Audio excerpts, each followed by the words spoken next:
होली खेल चललीन भगवती मैया लेके खोइछाय बीरो लेके खोइछाय बीर। होली खेल चललीन भगवती मैया लेके खोइछाय बीरो खोइछाय बीर। होली खेल चललीन भगवती मैया लेके खोइछाय बीरो लेके खोइछाय बीर। दुपहिला होली खेल कलकत्ते में पहिला होली खेल कलकत्ते में। काली मैया भैलिन लाले लाल होली खेल भगवती मैया।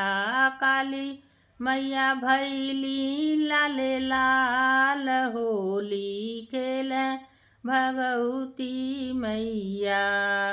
होली खेल भगवती मैया लेके खोइछाय बीर। होली खेल भगवती मैया लेके खोइछाय बीर भाई खोइछाय बीर।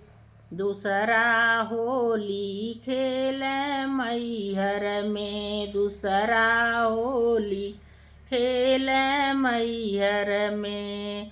सरस्वती मैया भैलिन लाले लाल होली खेल भगवती मैया।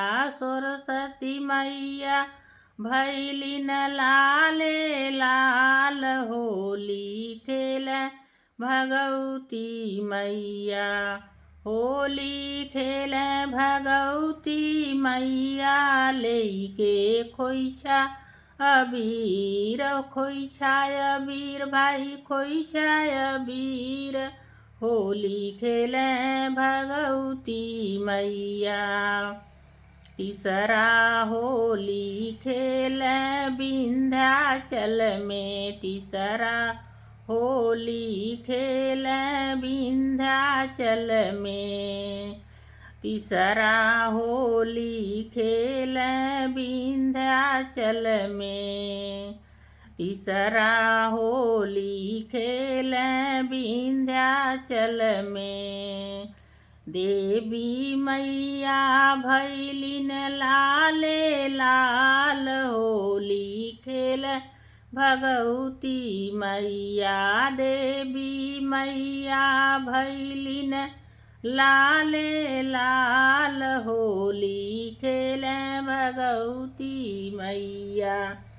होली खेल भगवती मैया लेके खोइछाय बीर। होली खेल भगवती मैया लेके खोइछाय बीर।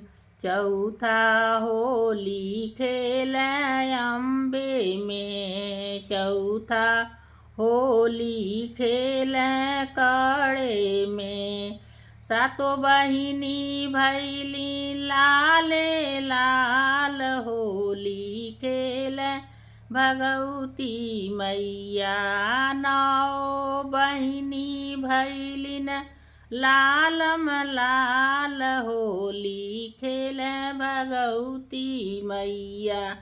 होली खेल भगवती मैया लैके खोइछाय बीर। होली खेल भगवती मैया लैके खोइछाय बीर।